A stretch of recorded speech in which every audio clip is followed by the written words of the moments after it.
Hello प्यारे बच्चों, आज हम लोग एक नए चैप्टर की शुरुआत कर रहे हैं।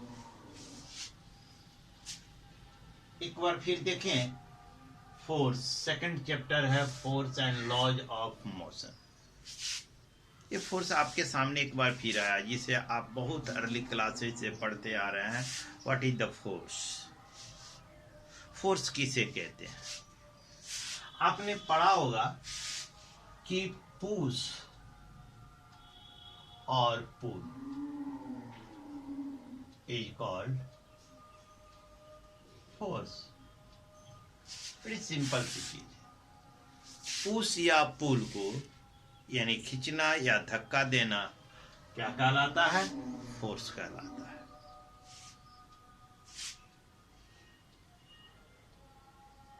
एक चीज और हमने वहां पर पढ़ा होगा अर्ली क्लासेज में, effect of the forces, A forces what can brought the changes in the body, ये भी हमने देखा होगा।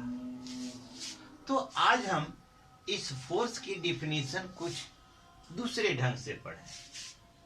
ठीक है, देखते हैं, एक दूसरे ढंग से देखें। A force is a physical quantity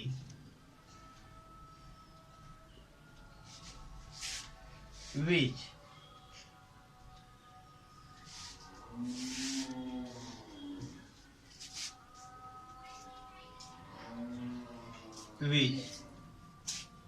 change the state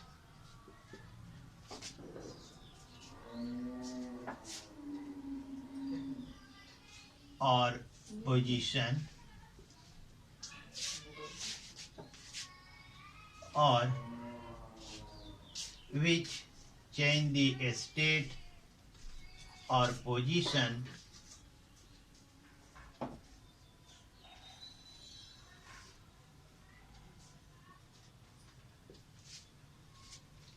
or try to change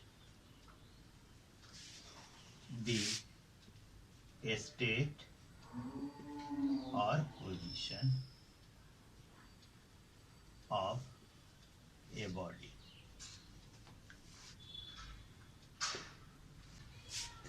A force is a physical quantity which either change the state or position or try to change the state or position of a body, है ना? When apply on it। Force एक physical quantity है, जब उसे किसी body के ऊपर आरोपित किया जाता है, लगाया जाता है, तो इस फोर्स की नेचर है कि या तो उसकी अवस्था को बदल देता है, उसकी पोजीशन को बदल देता है, अर्थात कई तरह से हो सकता है। मोशन में है तो उसे क्या कर सकता है? रोक सकता है, रेस्ट में ला सकता है। यदि कोई ऑब्जेक्ट मोशन में है तो उस पर लगने पर और एक्सिलरेट हो सकता है, उसके डायरेक्शन को बदल सकता है, या कोई ऑब्जेक्ट है जिस पर वह लगाया जाए तो क्या होगा? उसमें स्ट्रेन यानी विकृति पैदा कर सकता है। देयर इज समथिंग, कुछ तो होगा, यानी कि यदि किसी ऑब्जेक्ट पर इसे लगाया जाए तो कुछ न कुछ उसमें होगा। या तो उसको कंप्लीट बदल देने की, उसकी स्थिति को बदल देने की चेष्टा करता है, या बदल देता है। इसी को हम क्या कहते हैं? फोर्स कहते हैं। ठीक है, फोर्स जो होता है, इसे हम मेजर करते हैं in SI unit. SI unit में न्यूटन कहते हैं। ठीक है ना, न्यूटन।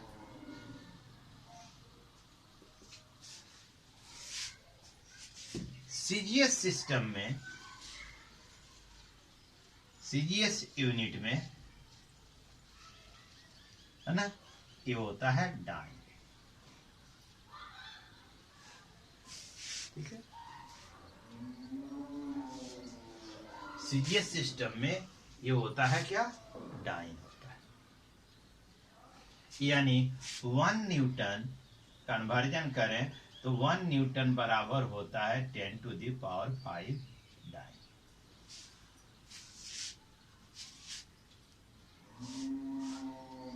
ठीक है, तो how can we define the 1 newton of force?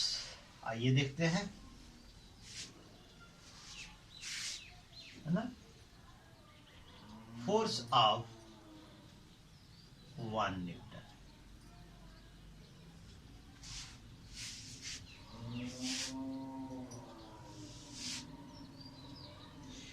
If a body of mass 1 kilogram, है ना, 1 किलोग्राम हो, और उस पर कोई फोर्स लगाया जाए, और लगाने से यदि उसमें एक्सिलरेशन 1 मीटर पर सेकेंड स्क्वायर एक्सिलरेट होती हो, तब फोर्स को हम कहते हैं 1 मीटर। ठीक है ना। If a force produce an acceleration of 1 meter per second square in a body of mass 1 kilogram, then the force is said to be 1 Newton. Similarly, we can define the dyne. ठीक है ना। If a force produces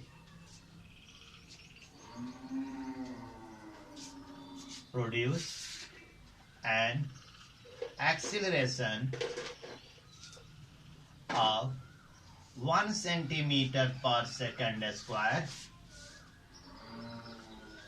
in a body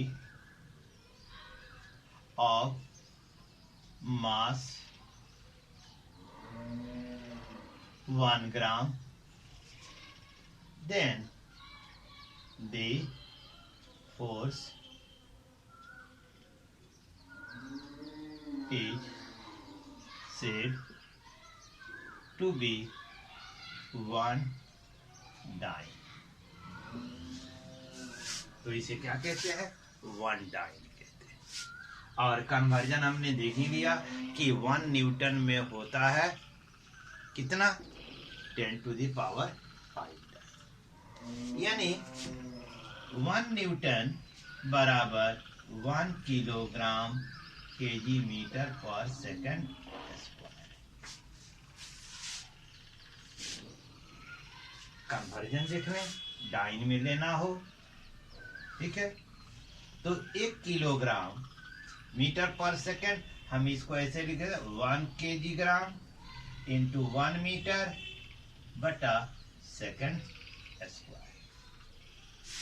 1 kilogram में कितना ग्राम होता है, 1000 ग्राम। 1 metre में कितना centimetre, 100 centimetre बटा सेकंड स्क्वायर। तो 10⁻³ है ना ग्राम, और इंटू 10⁻² cm बटा बराबर क्या हो गया, 10⁵ ग्राम सेंटीमीटर पर सेकंड। ग्राम सेंटीमीटर पर सेकंड स्क्वायर को क्या कहते हैं, डाइन कहते हैं। ठीक है ना। यानी अब यहाँ आप लिख दें तो 1 डाइन बराबर, है ना, 1 gram centimetre per second square. This is your term. यानी 1 न्यूटन बराबर 10⁵ dyne. Clear? How can we converge? अब नेक्स्ट देखते हैं।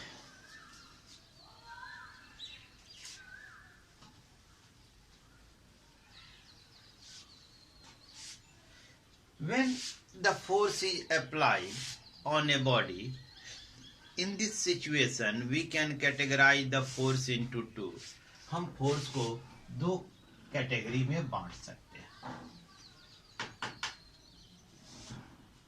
एक को कहते हैं अनबैलेंस्ड फोर्स, अनबैलेंस्ड फोर्स, और दूसरे को कहते हैं बैलेंस्ड फोर्स। ठीक है। सपोज दैट कोई बॉडी है, suppose that this is a body,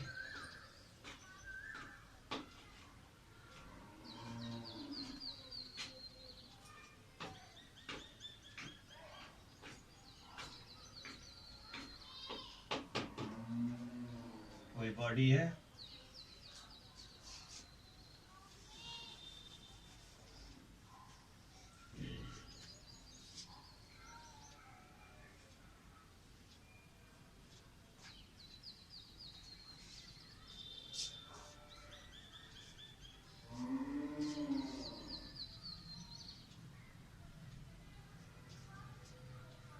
this is a block,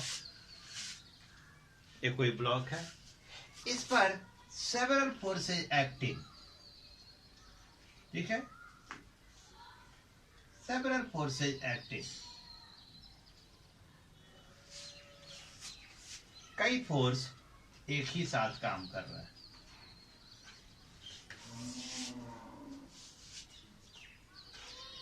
If there is no change in the position, if the several forces acting, if the several forces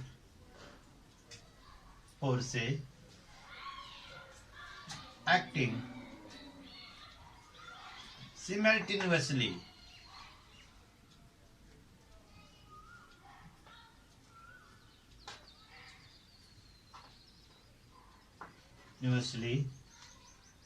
on a body, and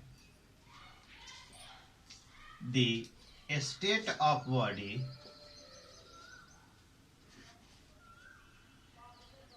does not change, then forces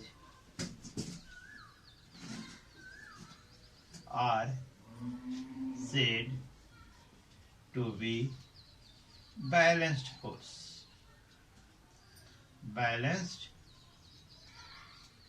force। यदि हम एक साथ किसी body पर कई force apply करते हैं अलग अलग दिशाओं से, और बॉडी की स्थिति में कोई परिवर्तन नहीं होता है, तो वैसी दशा में हम फोर्स को बैलेंस फोर्स कहते हैं। क्या कहते हैं? बैलेंस फोर्स कहते हैं।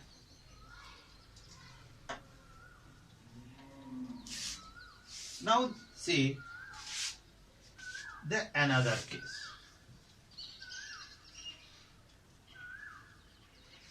This is a block. Suppose that this is a block,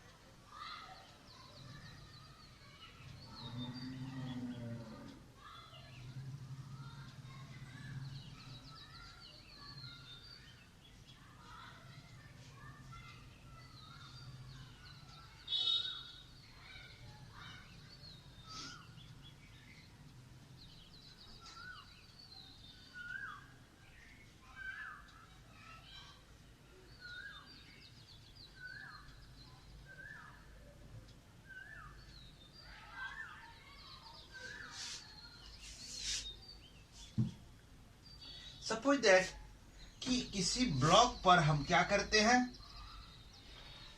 ये जो है ब्लॉक पर हम जो है फोर्स अप्लाई करते हैं, ठीक है, ये फोर्स हम अप्लाई करते हैं।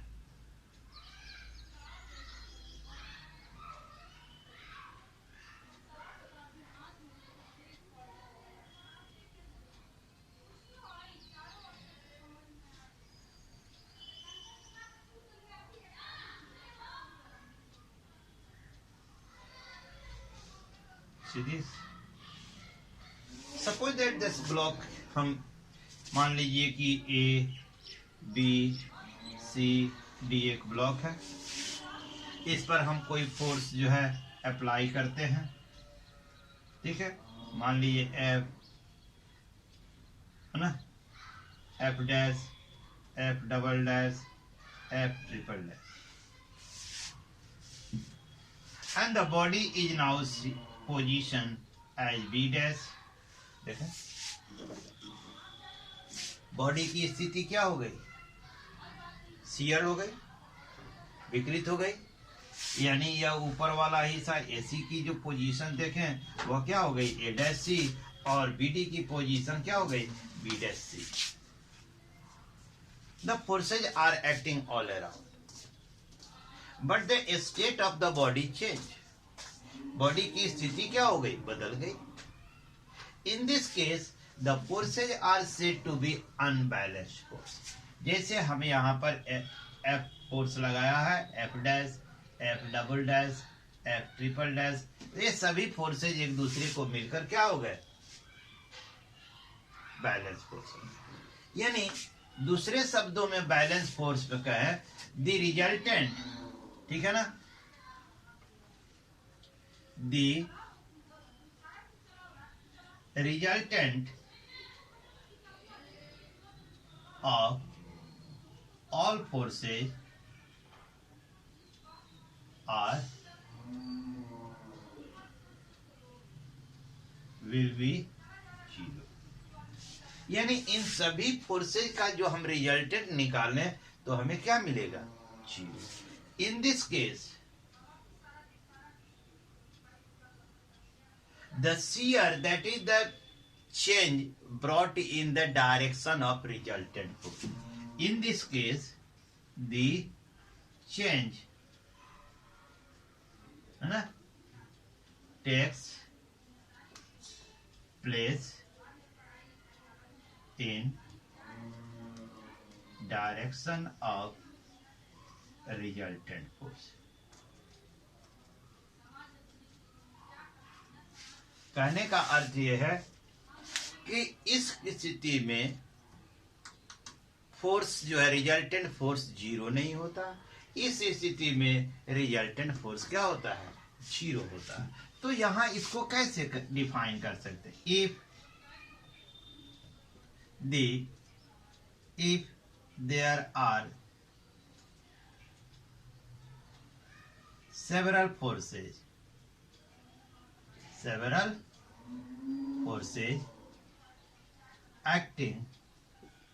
acting simultaneously on a body